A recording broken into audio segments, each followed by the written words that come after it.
सुला दिया अपने शोहर को जितने टाइम का कि इतने घंटे वो बेहोश रहेंगे। उसके बाद जब ये लोग पहुंचे तो उनके कपड़े को उतार दिया, उस अपने बहन के जो शोहर है उसके कपड़े को उतार दिया और कफन पहना दिया।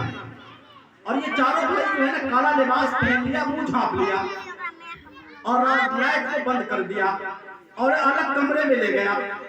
जब उसके बेहोश नींद खुली तो देखा कि भाई कफन पहने हुए हैं। कहा कि भाई तुम मर चुके हो, हम फरिश्ते हैं, तुम्हारे हिसाब लेने के लिए आए हुए हैं। अब वो घबरा गया, मैं तो जिंदा हूं। कहा नहीं, तुम मर चुके हो, अब हम तुम्हारा हिसाब लेने के लिए आए हैं। अब तुम हिसाब दो कि अल्लाह की दी हुई नेमतों में से कौन से नेमत का इस्तेमाल किया। कहा कि भाई हम तो बहुत कम खर्चा किए हैं, हम ज्यादा नेमत नहीं खाए हैं, दाल रोटी खाए हैं।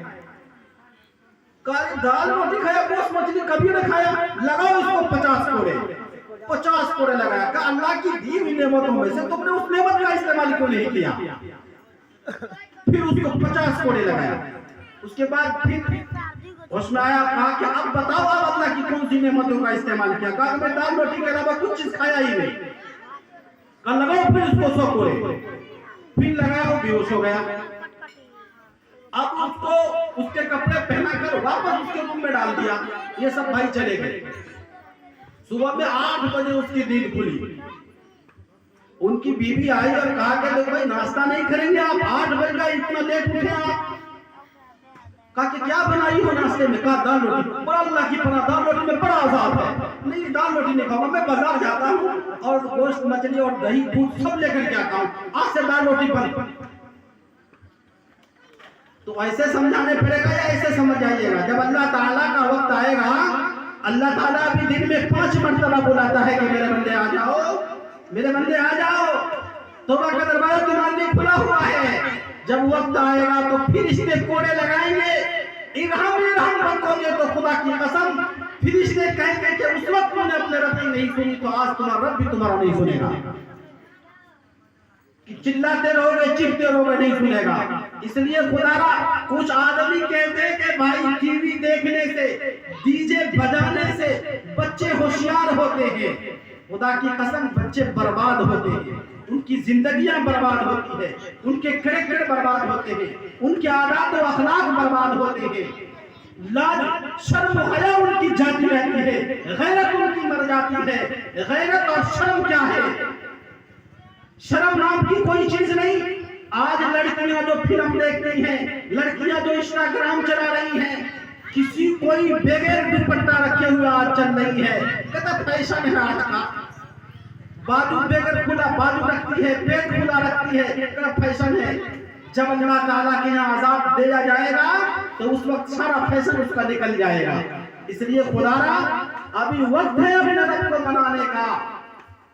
ये बारात ले जाने का जो सबूत जहां तक है, अल्लाह तबारक व तआला ने फरमाया कि कयामत जो होगी वो बदतरीन लोगों पर आएगी। कौन से लोगों पर? बदतरीन लोगों पर। और बदतरीन कौन हो सकता है? बदतरीन सिर्फ वो लोग नहीं है जो नमाज नहीं पढ़ते हैं, बदतरीन सिर्फ वो लोग नहीं है जो रोजा नहीं रखते हैं। बदतरीन लोग में वो भी शामिल है जो बारात ले जाते हैं और बेटी वालों से खाना वसूल करते हैं।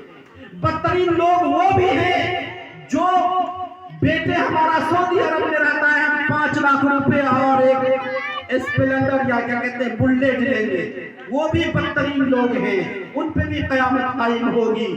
बदतरीन लोग वो भी हैं। मेरे भाइयों, आज कौम की बहुत सी बच्चियां 30-30 साल 25-25 साल की उम्र अभी कुंवारी बैठी हुई है। इसके जिम्मेदार कौन है?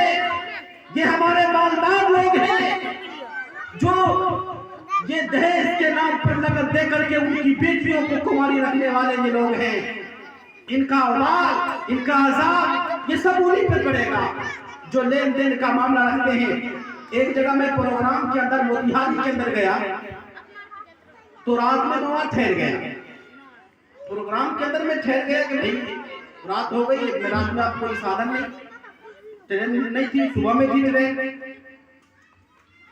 तो वहां ठहर गया। तो फिर एक आदमी कहा कि यार देखो आप रुके हैं तो चलिए एक जगह लड़की देखने जा रहे हैं। मैं गया, कहा कि मौलवी साहब सुन्नत के मुताबिक शादी करेंगे। मैंने कहा बहुत अच्छी बात है भाई, खुशी की बात है कि भाई सुन्नत को जिंदा करना बहुत बड़ा सवाब का काम है। मुझे क्या मालूम कि ये सुन्नत के अंदर कुछ और छुपा हुआ है। जब गए तो आप दोनों आदमी, लड़की वालों में और लड़के वालों में डिस्कस हो रहा है। मैं बैठा हूँ देख रहा हूँ, हाथ ऊपर है, ये कह रहा है हम सुन्नत के मुताबिक कर रहे हैं, हमारा कोई लेन देन नहीं है, लेकिन हाथ यहाँ चल रहा है, ऐसे चल रहा है नहीं यहाँ। भाई मामला क्या है?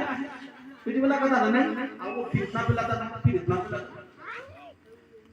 फिर मैं बाद में पूछा कि भाई ये क्या था? ये कहा कि ये 2 हुआ, ये 3 हुआ, यहाँ ये 3.5 हुआ। बोले 3.5 क्या? बोला लाख रुपए। चलिए आप कह रहा है एक तरफ सुन्नत से शादी करेंगे, लेन देन नहीं है, इधर दूसरा चल रहा है, ऐसे हाल है। इसलिए खुदा आप ये